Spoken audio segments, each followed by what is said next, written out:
आप देख रहे हैं सी न्यूज भारत और सी न्यूज पर वक्त हो चुका है अलीगढ़ न्यूज बुलेटिन का, जिसमें हम जानेंगे कि सभासद का पेट्रोल रिफिल कर्मी से किस बात को लेकर हुआ हंगामा, जनपद में आज कौन सी जयंती मनाई गई और बारात में हर्ष फायरिंग के दौरान किसे लगी गोली। इन सभी खबरों को जानेंगे विस्तार से अलीगढ़ की वक्त की बड़ी खबरों में। अलीगढ़ के थाना सिविल लाइन इलाके के तस्वीर महल स्थित एक पेट्रोल पंप पर उस वक्त हंगामा खड़ा हो गया जब क्षेत्र का एक मोहम्मद शाकिर नाम का सभासद पेट्रोल भरवाने के लिए पहुंचा। शाकिर के मुताबिक उसने पंप पर 502 का पेट्रोल डालने के लिए कहा, लेकिन पेट्रोल रिफिल कर्मी ने 0 से ना शुरू करके 80 से मीटर शुरू कर पेट्रोल बाइक की टंकी में भर दिया। इस बात का जब मोहम्मद शाकिर ने विरोध किया तो उसके साथ पेट्रोल पंप पर कार्यरत कर्मी ने अभद्रता करते हुए बात की, जिसके बाद मौके पर हंगामा खड़ा हो गया। हंगामे की सूचना मिलने के बाद मौके पर इलाका पुलिस व समाजवादी नेता अज्जू इशहाक भी पहुंच गए, जिन्होंने सभासद के समर्थन में आते हुए पंप स्वामी के विरुद्ध एसएसपी दफ्तर पहुंचकर शिकायत की। हम लोगों के साथी हैं साथ और सभासद भी हैं मोहम्मद शाकिर साहब। इन्होंने जो है वो यहाँ तस्वीर महल पेट्रोल पंप से तेल पड़वाया था। तेल पड़वाने के बाद इनको ये लगा कि इनको तेल कम मिला है। जब इन्होंने उसको दोबारा से नपवाया तो उस गाड़ी में से जो है वो इनका तेल कम निकला। इन्होंने उसके ऊपर आपत्ति जताई तो तस्वीर महल पेट्रोल पंप के कर्मचारियों ने इनके साथ बदसलूकी करी। वहाँ पे उसके बाद इन्होंने उनकी FIR करा दी कि वहाँ पे तेल कम था। उस FIR के जो है वो उस पर कार्रवाई होने के बजाय पुलिस ने जो है वो इनके खिलाफ ही क्रॉस FIR कर दी पेट्रोल पंप स्वामी के दबाव में। तो हम लोग आके अभी कप्तान साहब से मिले हैं इस मसले में कि सभासद जो है वो जनता का प्रतिनिधि होता है और उसका काम है जनता के हितों की रक्षा करना, और उनके जितने भी कोई अगर गलत काम हो रहा है तो उसके ऊपर जो है वो आपत्ति जो है वो अपनी दर्ज करा। क्या मिला है? अगर इस तरह से जनप्रतिनिधियों के साथ होगा कि आपत्ति दर्ज कराने पर उनके खिलाफ मुकदमे हो जाएंगे तो इसका बहुत खराब संदेश जाएगा। क्या शासन मिला है आपको? हम लोगों को आश्वासन ये मिला है कि हम लोगों ने साफ साफ बात कही है कि CCTV कैमरे चेक करा लीजिए। अगर पेट्रोल पंप के मालिक सही बात कह रहे हैं तो इन्होंने अगर बदतमीजी करी तो ये आने चाहिए। अगर आए तो ये इनको जेल भेज दीजिए, और अगर नहीं आए तो उनके खिलाफ सख्त कार्रवाई होनी चाहिए जो इस तरह से मिलावटखोरी का काम कर रहे हैं। ठीक है। मेरा नाम मोहम्मद शाकिर है और मैं वर्तमान में बंदोला मैकेनिकल पार्षद हूँ। अभी 7 तारीख को तकरीबन 11 बजे मैं तस्वीर महल पेट्रोल पंप पर पेट्रोल डलवाने के लिए गया। तो मैंने पेट्रोल जो कर्मचारी है उससे कहा 502 रुपये का पेट्रोल मेरे पेट्रोल टंकी में डाल दो। तो उसने डालना जब स्टार्ट किया तो जो उसका मीटर है वो 80 से स्टार्ट हुआ। मुझे लगा कि 80 से स्टार्ट हुआ है। तो मैंने जब उसने पेट्रोल डाला, मैंने कितने का डाला है भाई? तो उसने कहा मैं 500 रुपये का डाला है। तो मैंने उससे कहा भाई आपने 500 का पेट्रोल क्यों डाला है? बोला मैंने 500 फीट कर दिया। तो मैंने भाई मैंने आपसे 502 का कहा। मुझे उस पर डाउट हुआ कि इसने पेट्रोल कम दिया है। तभी मैंने उसे चाबी दी अपनी बाइक की। मैंने कहा भाई आपने 502 का पेट्रोल 500 का डाला है और आपके मीटर के हिसाब से 5.60 लीटर, ठीक है, आपने डाला है। उसकी मैंने फ़ोटो भी ली है, मेरे मोबाइल के अंदर फ़ोटो भी है उसकी। तो मैंने कहा भाई मुझे पेट्रोल चेक कराना है अपना। तो वो कहने लगा अपने घर जाके चेक करना पेट्रोल जो है।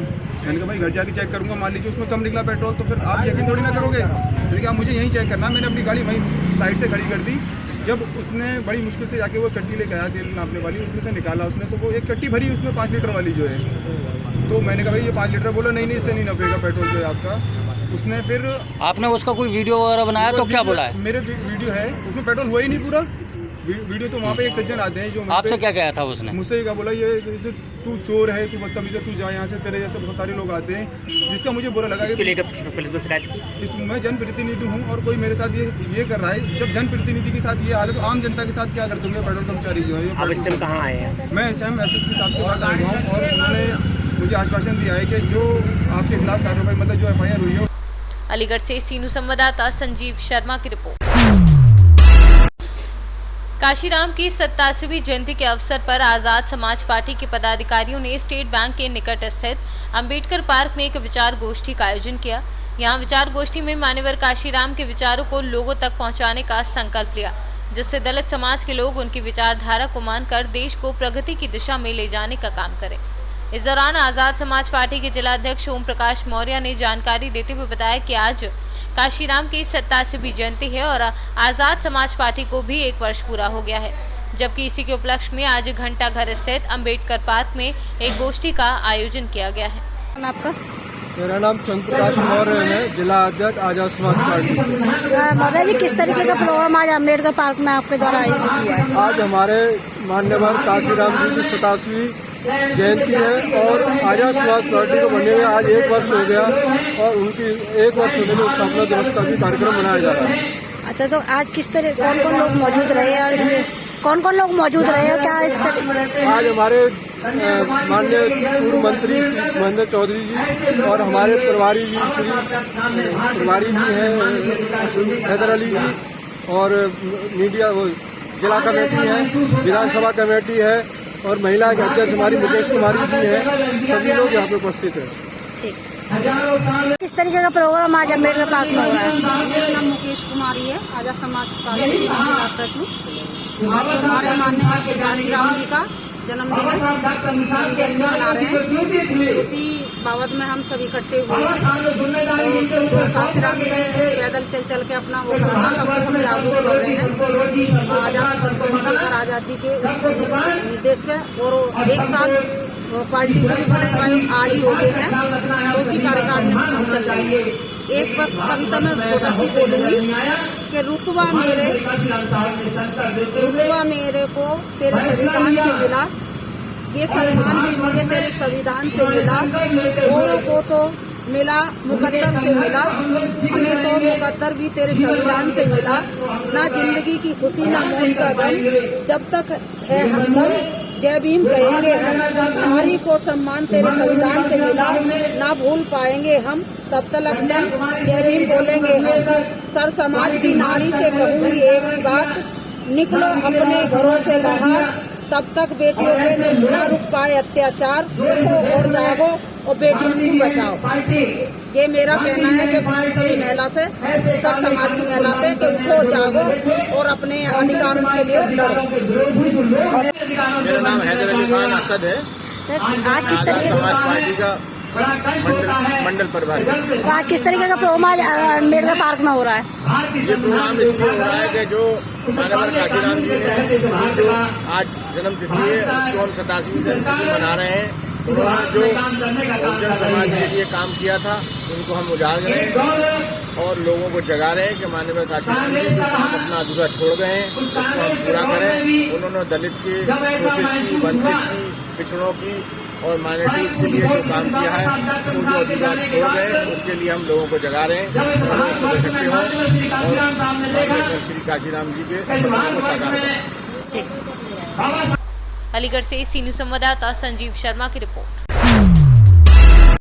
देश भर के सभी बैंक 2 दिन के लिए बंद हैं। इसको लेकर बैंक के मुख्यालय पर धरना प्रदर्शन चल रहा है। केंद्र सरकार के द्वारा बैंक के निजीकरण की प्रक्रिया प्रस्तावित है। इसको लेकर पूरे देश भर के बैंकों ने आज बंद का ऐलान किया। ये 2 दिवसीय बंद है, जिसके चलते बैंक कर्मचारी और अधिकारियों के द्वारा धरना प्रदर्शन किया जा रहा है। पदाधिकारियों का कहना है कि सरकार हर क्षेत्र को निजीकरण की ओर ले जा रही है, जिससे उद्योगपतियों का फायदा होगा। हम लोग इसका विरोध करते हैं। अगर सरकार ने निजीकरण की प्रक्रिया को आगे बढ़ाया तो आगे भी इसी तरह के विरोध प्रदर्शन होते रहेंगे। प्राइवेट कंपनियों के आने से कई दुश्वारियां पैदा होंगी। यहां धरना प्रदर्शन कर रहे बैंक कर्मचारियों के समर्थन में कुछ किसान नेता भी आ गए और उन्होंने नारेबाजी करना शुरू कर दिया। इसमें सिलेंडर लेकर भी किसान आंदोलन के लोग प्रदर्शन कर रहे थे, जिसमें उनका कहना था कि सरकार समाज के सभी वर्गों के हितों को ध्यान में न रखकर पूंजीपतियों की तरफ ज्यादा आकर्षित है। अलीगढ़ से सी न्यूज संवाददाता संजीव शर्मा की रिपोर्ट। अलीगढ़ हिंदू महासभा के राष्ट्रीय प्रवक्ता अशोक पांडे का बड़ा बयान। श्रीलंका की तरह हिंदुस्तान में लगे बुर्के पर बैन। बुर्का पहनकर दिया जाता है आतंकवादी घटनाओं को अंजाम। बुर्के में जमकर होता है फर्जी मतदान। वसीम रिजवी के बयान का हिंदू महासभा पूर्ण तरीके से करती है समर्थन। हिंदुस्तान में बुर्का बैन को लेकर प्रधानमंत्री के नाम डीएम को ज्ञापन देंगे। हिंदू महासभा ने बैठक के दौरान ये निर्णय लिया की बैठक बुलाई गई, जिसमें विशेष रूप से चर्चा हुई। जिस तरह से वसीम रिजवी जो सिया धर्मगुरु हैं, उन्होंने एक याचिका दी है जिसमें कुरान की कुछ आयतों को कुरान से बाहर करने और उनको न पढ़ाए जाने की मांग की है। निश्चित रूप से अखिल भारत हिंदू महासभा उनकी इस मांग का समर्थन करती है। जिसको भी वसीम रिजवी से आपत्ति है वो माननीय सर्वोच्च न्यायालय में जाकर के अपना जवाब दाखिल करे। कुरान की व्याख्या करे, ना कि इस तरह के बयान करे कि उनका सर कलम कर दो, उनको पत्थर मारो। ऐसे बयानबाजी करने वाले लोग निश्चित रूप से उन्हीं आयतों द्वारा भड़काए हुए लोग हैं। उन आयतों में कहीं ना कहीं गलती है, जिसको पढ़ करके लोग जिहादी बन रहे हैं, लोग आतंकवादी बन रहे हैं, दुराचारी बन रहे हैं। मैं किसी पर सवाल नहीं उठाता हूं, मैं तो स्पष्ट कहता हूं, अगर किसी ने सुप्रीम कोर्ट में याचिका दी है, सुप्रीम कोर्ट से उसका स्पष्टीकरण मांगा है, तो जिसको भी आपत्ति है वो सुप्रीम कोर्ट में जवाब दाखिल करें और उनको जवाब दें, ना कि संविधान से परे हटते हुए आप आतंकी काम करें कि जहां भी मिले उसको पत्थर मारो, जहां भी मिले उसका सर कलम कर दो। इस टाइप की करने वाले, आवाज़ उठाने वाले लोगों पर कार्रवाई होनी चाहिए। ऐसे लोग इस देश में अशांति पैदा करना चाहते हैं, इस देश के माहौल को खराब करना चाहते हैं। बिल्कुल, मैं बिल्कुल समर्थन करता हूं, बुर्का पर प्रतिबंध भारत में भी लगना चाहिए, क्योंकि आतंकी घटनाओं में बुर्के का इस्तेमाल होता है। ये एक ऐसा परिधान है जिसमें व्यक्ति अपने आप को पूर्ण रूप से छिपा सकता है। ऐसे परिधानों पर प्रतिबंध लगना चाहिए। सार्वजनिक स्थानों पर बुर्का पहनने पर पूर्ण प्रतिबंध लगे। उनके घर की मर्यादा है तो अपने घर में रखें, लेकिन समाज में जो भारतीय परिवेश है, जिसमें आप अपनी आइडेंटिटी जो है वो समाज को दिखा सकते हैं, आपकी पहचान जो समाज में, उसके साथ चलें। यहाँ पर भी श्रीलंका, फ्रांस और जिस तरह के देशों में प्रतिबंध बुर्के पर लगा हुआ है, यहाँ भी प्रतिबंध लगना चाहिए। अखिल भारत हिंदू महासभा कई साल से ये मांग करती आई है। जिस समय वोटिंग होती है तब भी हम कहते हैं कि वोट डालने वाली महिलाओं पर बुर्के पर पूर्ण प्रतिबंध लगना चाहिए, क्योंकि वहाँ पर आइडेंटिफाई नहीं हो पाता है और फर्जी मतदान होता है। तो इसलिए भारत में बुर्के पर पूर्ण प्रतिबंध लगे। अखिल भारत हिंदू महासभा इसके लिए निश्चित रूप से सरकार को ज्ञापन भी देगी और हमेशा इस बात की मांग उठाती रहेगी। अलीगढ़ से सी न्यूज़ संवाददाता संजीव शर्मा की रिपोर्ट। अलीगढ़ जनपद में मारपीट के आरोप में जिला कारागार में बंद बंदी की मेडिकल कॉलेज में इलाज के दौरान मौत हो गई। जेल प्रशासन पर परिजनों ने हत्या का आरोप लगाया है। परिजन जमकर हंगामा कर रहे हैं। विजयगढ़ थाना इलाके के शहबाजपुर गांव का रहने वाला है मृतक शेर सिंह। पुलिस ने शव कब्जे में लेकर पोस्टमार्टम हाउस के लिए भेजा। सिविल लाइन थाना इलाके के जिला कारागार का मामला बताया जा रहा है। वहीं बातचीत के दौरान मृतक शेर सिंह के परिजनों ने बताया कि पूर्व में हुए आपसी विवाद में शेर सिंह सजा काट रहा था। साथ ही कहा कि ये कोई अनहोनी नहीं, एक साजिश के तहत किया गया है। वहीं पूरी घटना पर परिजनों ने जेल पुलिस पर आरोप लगाते हुए हत्या की आशंका जताई है। भैया मोर बाप है सोनू पुत्र पोखीराम, राजेश पुत्र पोखीराम, श्री कृष्ण पुत्र पोखीराम, श्रीनिवास पुत्र पोखीराम। मोह पर उनका पूरी डाउट है और वो डेली जेल में आता जाता है। जेल के पास में वो मिला हुआ है। वो वाने जी कहती कि मेरी के तुम्हारी रिपोर्ट तक नहीं लेंदू, तो वाने मेरी रिपोर्ट ना लगन दी थाने में। मेरी कोई आज तक थाने में रिपोर्ट नहीं है। दरोगा जी ने NCR काट के दी और वो डेली का वाको आनो जानो, मेरी बाने आज तक जमानत ना हों दी। एक मेरा बड़ो बेटा दिल्ली रहतो जो शेर सिंह आज जो खत्म हुआ है, वो जबरदस्ती थे वाको नाम रख के और जेल में वो अंदर करो हुआ है। क्या वही व्यक्ति थे जिससे झगड़ा हुआ था क्या? हाँ, वही डेली के यहाँ पे आते जाते हैं और वो आज भी आए हैं। पैसे भर के उसने अपने पैसे की ताकत से मुझे कुछ नहीं करने दिया, न मेरे बच्चों को निकलने दिया, न कुछ करने दिया। मैं हाथ भी जोड़ता हूँ, उसके खुशामती भी करता हूँ, पैर भी पकड़ता हूँ, लेकिन नहीं, उसने जो कह दिया तुम्हें किसी को साबित नहीं होने दूंगा मैं। क्या कोई दबंग है क्या है? हाँ, वो दबंग है, पैसे की दमंगड़ी है उनके अंदर। सब बात बिक गए। क्या हुआ था, क्या घटना पूरी? जी, ये मेरे रिलेशन में लगते हैं और मुझे शाम के टाइम 6 बजे करीब फ़ोन आया था कि ऐसे ऐसे भाई की तबीयत ख़राब हो गई है और पुलिस वाले उसे लेके गए हैं। तो तबीयत ख़राब तो पहले भी नहीं थी, काफ़ी दिनों से वो जेल में रह रहा था। अचानक ऐसा क्या हुआ कि तबीयत ख़राब हो गई और इतनी भयंकर चोट सिर में लगी है और भी शरीर में चोट है। दिखा नहीं रहे हैं, इसलिए दिखाएं तो सही, कम से कम परिजन आए हैं, घर के लोग आए हैं, कम से कम एक बार दिखाएं तो सही। आपको मिलने नहीं दिया गया? नहीं मिलने दिया गया। कोई बोल रहा है इधर जाओ, CMO वगैरह उधर जाओ कि वहाँ से लिखवा के लाओ। क्या है ये? परिजनों को बेवकूफ़ बनाया जा रहा है। कहाँ के रहने वाले थे? शहबाजपुर। किस मामले में जेल गए? ये छोटे से लड़ाई झगड़े के मामले में गए थे और अकराबाद पुलिस, विजयगढ़ पुलिस थाने की इतनी अहम भूमिका रही कि एक ही परिवार के 4 सदस्य उन्होंने जेल में भेज दिए। कम से कम जिम्मेदार किसको मानते हैं? मैं तो पुलिस प्रशासन और जेल प्रशासन को इसका सबसे बड़ा जिम्मेदार मानता हूँ। Very good. आपका कमलेश देवी। क्या हुआ था? क्या पूरी घटना हुई है? घटना का हमारे पास फोन गया का खत्म हो गया है का खत्म कैसे हो सकता है? मारा है, कुछ हो तो है ना, उन्हें कोई ना बीमारी ना कोई तकलीफ है। 6 साल हो गए मेरी लड़की की शादी के लिए आज तक नहीं कोई दौड़ा पड़ा, नहीं कोई बीमारी, कुछ नहीं। 1.5 महीना 2 महीना मेरे पास में रह कर गए हैं। पूरी घटना कहाँ हुई है और क्या पूरा मामला है?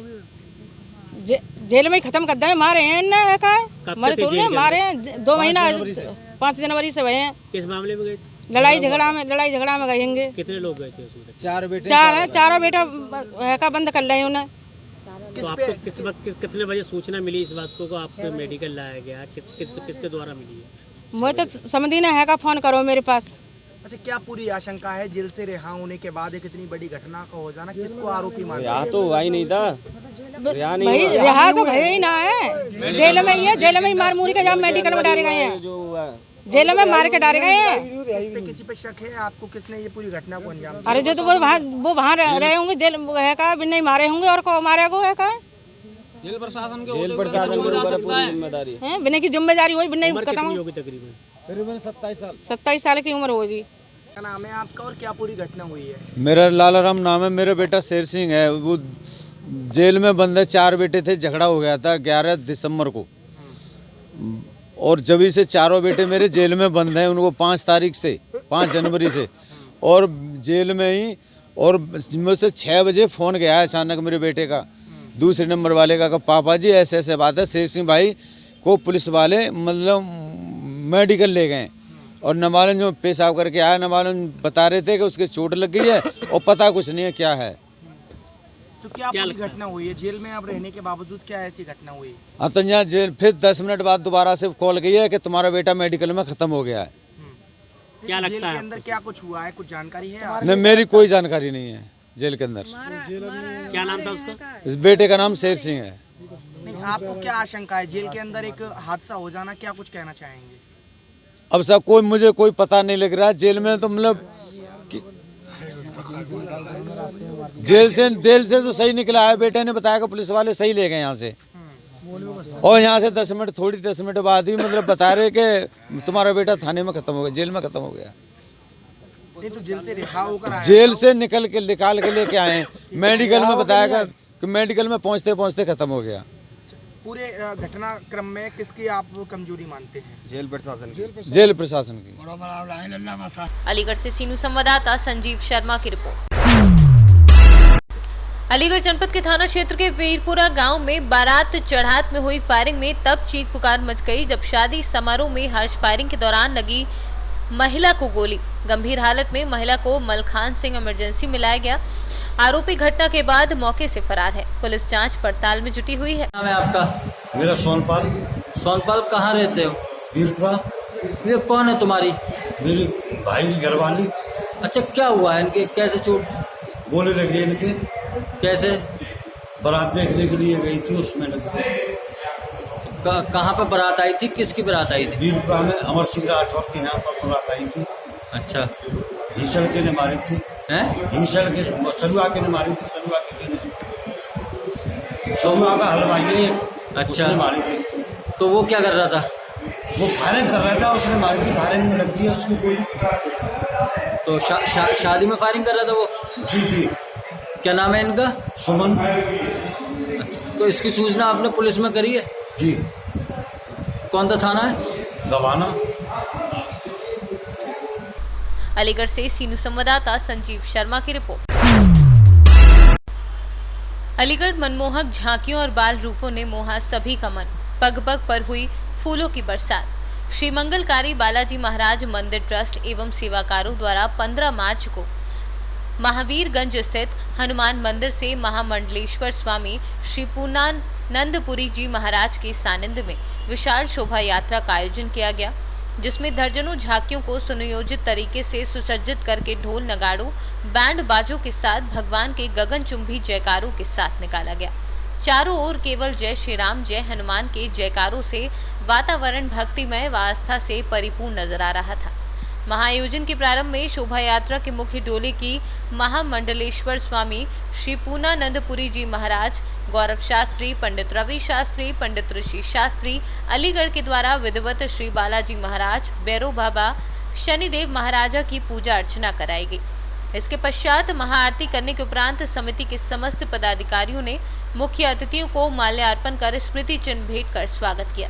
इस आयोजन में शोभा यात्रा को महामंडलेश्वर स्वामी श्री पूर्णानंदपुरी जी महाराज व शिव नारायण शर्मा जिला महामंत्री अलीगढ़ ने फीता काटने के बाद हरी झंडी दिखाकर रवाना किया। शोभा यात्रा के इस महाआयोजन में पुरुषों के अलावा महिलाओं व बच्चों ने भी काफी उत्साहवर्धन किया तथा गगन बेदी जयकारों के साथ नाचते गाते हुए नजर आए। भगवान हनुमान जी हमेशा मंगल ही मंगल करते हैं और भक्तों के संकट हरण करने में भगवान हनुमान जी सब चाहे वो भगवान ही क्यों ना भगवान के भी संकट हनुमान जी हरते हैं। तो हम भक्तों की उनको बात ही क्या है उसी उद्देश्य को लेकर देश में विश्व में कोरोना जैसी महामारी फैल रही है उसको समूल नष्ट करने के लिए हनुमान जी ही सक्षम है। सोचेंगे हनुमान जी के गुणगान करने के लिए प्रत्येक हिंदू के हृदय में हनुमान के प्रति निष्ठा जागृत हो उनके हृदय में भगवान हनुमान जी साक्षात रूप से विराजमान हो उस उद्देश्य को लेकर ये शोभा यात्रा निकाली जा रही है। और ये महावीर मंदिर से प्रारंभ होते हुए टीकाराम मंदिर पर इसका समापन होगा। इसमें बहुत सी झांकियाँ हैं, हनुमान जी की झांकी है, बांके बिहारी की झांकी है, काली की झांकी है, भगवान शिव की झांकी है और भी अन्य अन्य देवताओं की झांकी है। भगवान राम जैसे वनगमन को जा रहे थे ऐसे ही वो पैदल चल के जाते हुए हैं। तो एक केवल धर्म की स्थापना हो लोगों के हृदय में, इस उद्देश्य के लिए इस यात्रा को निकाला जाए। गुरु जी अगले दिन का क्या कार्यक्रम रहेगा? जो है आज शोभा यात्रा होगी। शोभा यात्रा समापन के बाद कल प्रातः औद्योगिक क्षेत्र काला नगरी में बालाजी महाराज मंदिर परिसर में प्रातः 5 कुंडीय महायज्ञ होगा 9 बजे से और 12 बजे के बाद प्रेतराज सरकारी की प्रसादी चलेगी। उसके बाद भंडारा प्रारंभ हो जाएगा। उसी के साथ साथ 56 लोक के दर्शन, फूल बंगला के दर्शन और रात्रि को भव्य एक आग महोत्सव मनाया जाएगा, होली महोत्सव मनाया जाएगा, पूरी संध्या की जाएगी। उसके बाद आरती होगी और भगवान के विग्रह के दर्शन होंगे। जंगल है क्या श्री बालाजी मंगलकारी बालाजी महाराज की शोभा यात्रा है। उसका आज ये 15वीं शोभा यात्रा है। 15वां वार्षिक महोत्सव मनाया जा रहा है और उसके उपलक्ष्य में ये भी विशाल शोभा यात्रा निकाली जाती है हर साल की तरह से ही। इसका उद्देश्य है पूरे शहर के अंदर भाईचारा फैले, समाज के अंदर क्या नाम है शांति बनी रहे, समाज एकजुटता रहे और ये कोरोना काल जो चला है, जो महामारी चली है, उसे तो लोगों को निजात मिले और शांति मिले। कहाँ से कहाँ तक ना रहे? ये महावीरगंज मंदिर से टीकाराम मंदिर तक जाएगी। यहाँ से रेलवे रोड होती हुई, कमरकुत्ता होती हुई और क्या नाम है पुल पे होती हुई, फिर रामगढ़ रोड होती हुई सेंटर पहुँच टीकाराम मंदिर पे। अलीगढ़ से सीनू संवाददाता संजीव शर्मा की रिपोर्ट।